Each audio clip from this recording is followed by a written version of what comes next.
Hello, everyone, and welcome to another episode of my podcast, Soul Talk and Psychic Advice.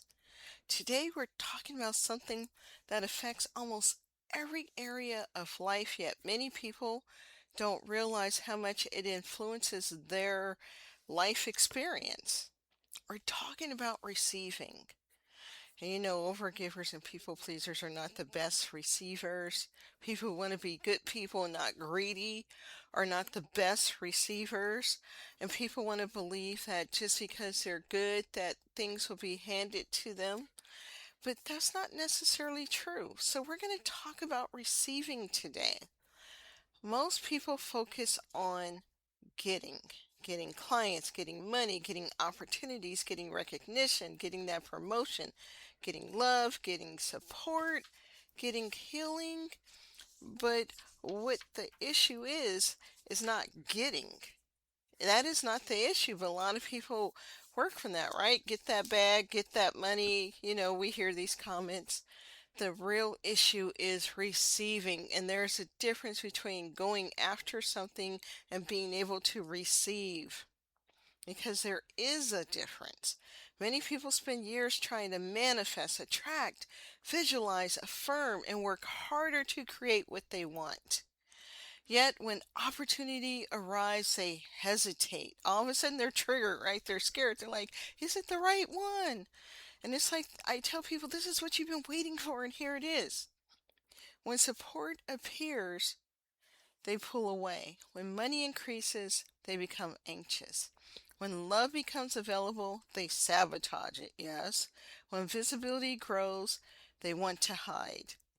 This isn't because they don't want these things. They do. They want these things. Often it's because some part of them doesn't feel safe receiving these things. So today we're going to explore the hidden blocks to receiving. Not from a place of judgment, not from a place of blame, but from a place of understanding. Because a lot of people don't understand that they're blocking what they want. Because receiving is not simply a mindset issue. Receiving is often a nervous system issue. Until this is understood, nothing will change. You could try to manifest like crazy, it won't work. So, receiving is not only a nervous system issue, it is an emotional issue, an identity issue, and sometimes even a grief issue. Yes, there is grief behind it. Let's talk about why receiving feels harder than giving. Many people listen to this podcast are helpers and overgivers and people pleasers, because I'm an overgiver and a people pleaser in recovery, so I attract them, and hopefully I can show them a way out of being an overgiver and a people pleaser. But not only are they people pleasers, overgivers, and helpers, they are healers, caregivers, coaches, parents, empaths. People who have spent much of their life giving. Giving feels familiar. And it does feel good to give. It has its own high. I have to admit, I get kind of high when I'm giving. Giving feels productive. Giving feels valuable. Giving often feels safe. Receiving can feel surprisingly uncomfortable. Have you ever noticed that someone offers help and you say, I'm fine, I'm okay? Someone compliments you and you immediately deflect. You can't receive compliments. Someone wants to support you financially and you feel guilty. Someone offers kindness and you feel uncomfortable. You might even question their motives. Some people are just kind. You become very uncomfortable when people are kind to you. Many of us were conditioned to believe our worth comes from what we do for others. It's kind of ingrained. It's the old way of thinking, especially us who are now in our 40s, 50s, and older. We were taught this, especially women. So we're taught that it's what we do for others instead of who we are. So giving becomes part of our identity. Receiving can feel foreign, even threatening. Because receiving asks us to believe that we are worthy without constantly proving it. And that is the trigger, right? Receiving asks us to believe that we are worthy without constantly proving it. Let that sit in. Just sit with that. And for many people, that's very unfamiliar territory. Let's talk about childhood conditioning and receiving. Many receiving blocks begin early. As children, we learn powerful lessons about worth. Some people learned be helpful, be good, don't be a burden, don't ask for too much, don't need too much, don't take up space, don't expect support. Yes. Some children become hyper independent because support was inconsistent, so you just do everything on your own. Others learn that love had conditions attached, sadly. Love came when they performed, achieved, pleasured others, stayed quiet, stayed useful. Over time, the nervous system learns if I need less, I'll be safer. You can't be hurt. You can't be disappointed. If I handle everything myself, I'll be safer. And so it can look like control, but is it control? No, it's protection to just handle everything for yourself. If I don't expect support, I won't be disappointed. The challenge is that these strategies often continue into adulthood, even when support becomes available. The body will respond as though receiving is dangerous. Not because it is, but because it once felt that way. So you see how what happens to us as a child, especially if you had a lot of adult responsibilities as a child and you had to watch siblings and you listen to adult problems and if you had parents who had addiction issues and they're busy drinking or doing whatever and not taking care of you, if you felt ignored, yes, you're going to have receiving issues. The nervous system and the capacity to receive. This is where the work has to start. This is where nervous system work becomes incredibly important.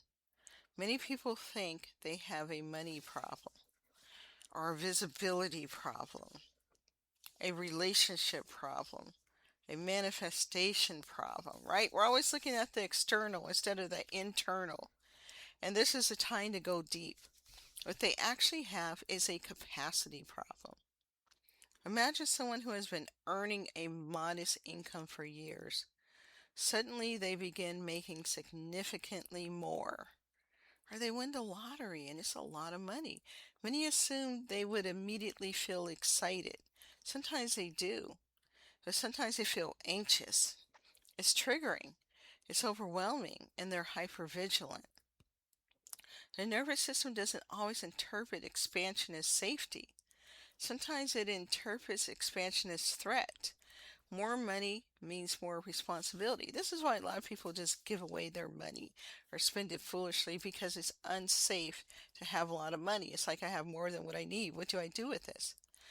More visibility means more judgment. Yes, it does.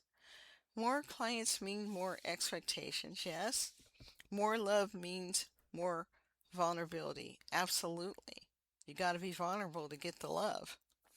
More success means more people watching. Absolutely. The nervous system asks, can I handle this?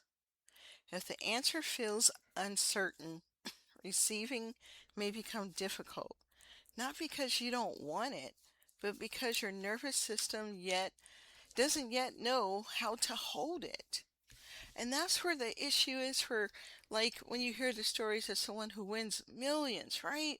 There are lottery winners who have won a couple of hundred million and they're broke in 3 years. It's like, how do you blow through all that money in 3 years when probably before they lived off of like 80, 90,000 a year and they manage? Because it's so overwhelming to have that much money, and it triggers so many things, and then people are coming at you, right? They're asking for it and you feel guilty and you don't want to be a bad person, you don't want to be greedy, and so you start giving it away and then you're broke and all those people if they have money, they won't help you.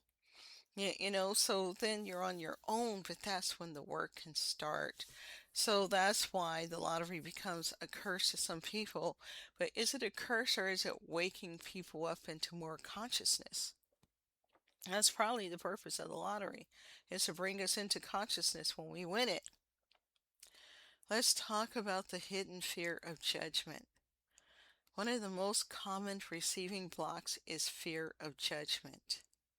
Many people want visibility until visibility arrives.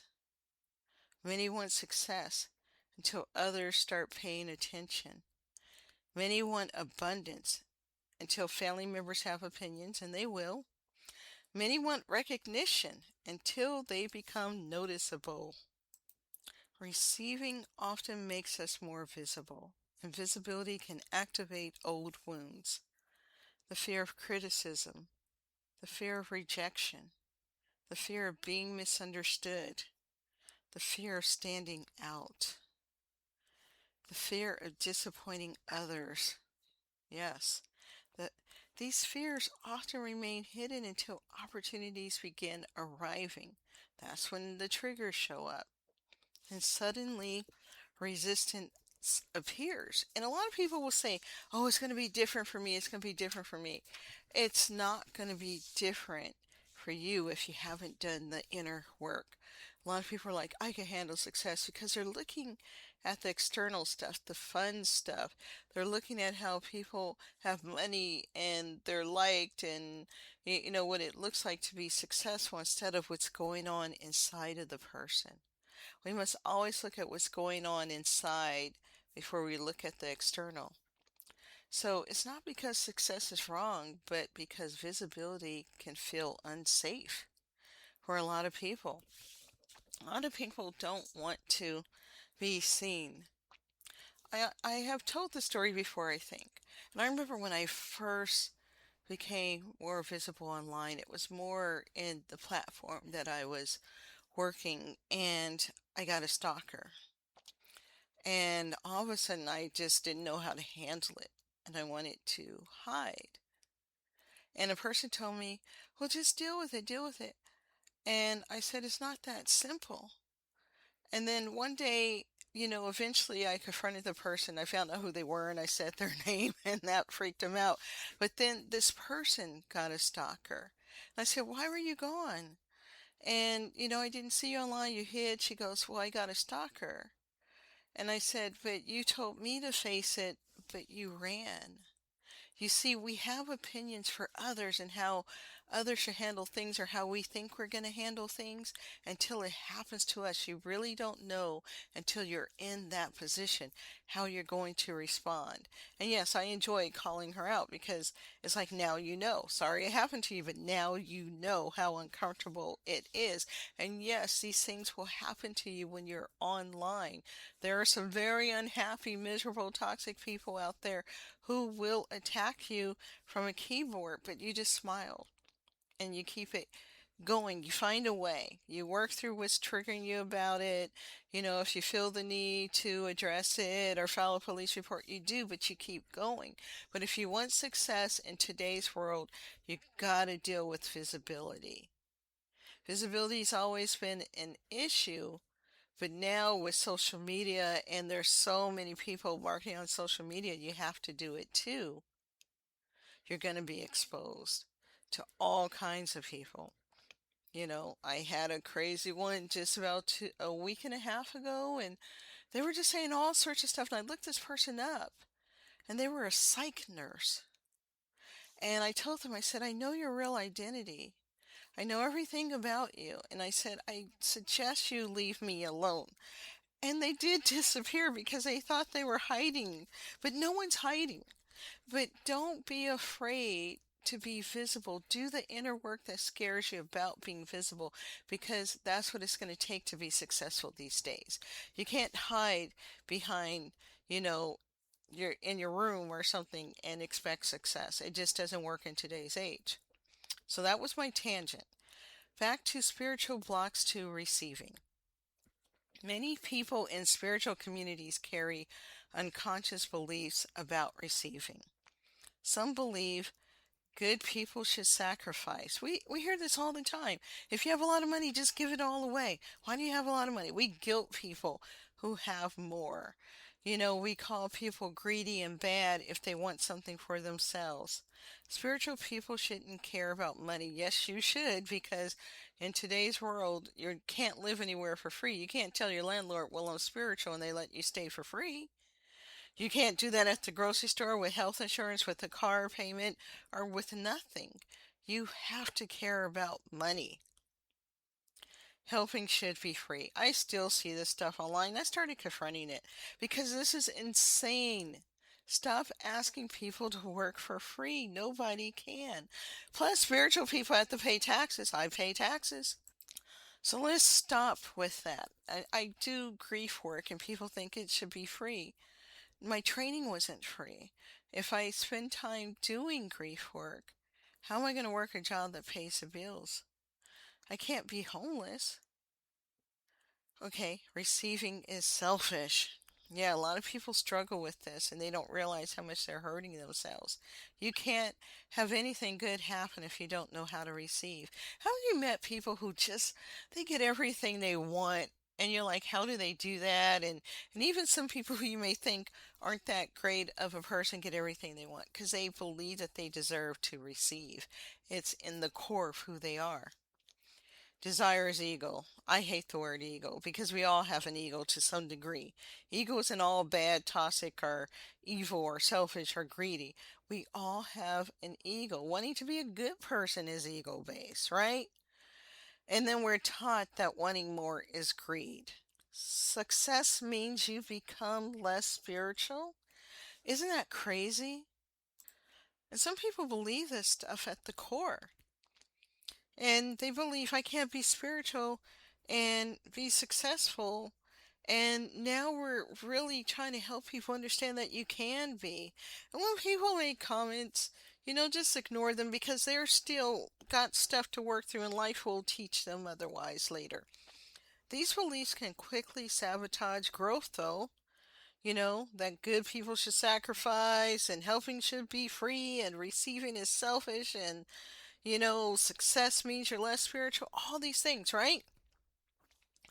So, they will definitely sabotage growth if you think like this. You cannot manifest if this is your mindset. Because the moment something good arises, guilt will follow if you think like this. The person begins shrinking, downplaying, apologizing, holding themselves back. But healthy receiving is not greed. Healthy receiving is participation. Nature demonstrates this beautifully. Trees receive sunlight, flowers receive rain, the earth receives seasons, the earth receives rivers. Receiving is part of every natural cycle. Giving and receiving are not opposites, they are partners. When one becomes blocked, the entire system becomes imbalanced. Let's talk about grief and receiving. This is a hidden area that isn't discussed enough. Sometimes grief blocks receiving. People who have experienced significant loss often develop protective mechanisms. Makes sense? The nervous system learns, don't get attached, don't expect too much, don't trust good things, don't hope too much, because loss hurts. Receiving requires openness. You have got to be open. And openness can feel risky after heartbreak. Yes, many grieving individuals find themselves protecting against future pain. Understandably so. But sometimes those protections also limit joy. They limit connection, they limit opportunities, they limit abundance. Healing doesn't mean pretending loss never happened. It means slowly rebuilding trust in life, and it takes time. Trust that good things can exist alongside uncertainty. Identity and receiving. One of the biggest blocks to receiving is identity. Many people unconsciously identify as a struggler, the helper, the survivor, the giver, the strong one, the one who does it alone. Then life begins offering something different. Support, ease, success, partnership, and abundance. And the identity becomes threatened. Because if you are no longer struggling, who are you? Some people are addicted to the struggle. I used to be addicted to the struggle. I used to love it. I thrived on it. If you are no longer rescuing someone, who are you? And there is healing after being a rescuer. If life becomes easier, what happens to the version of you that survived difficulty?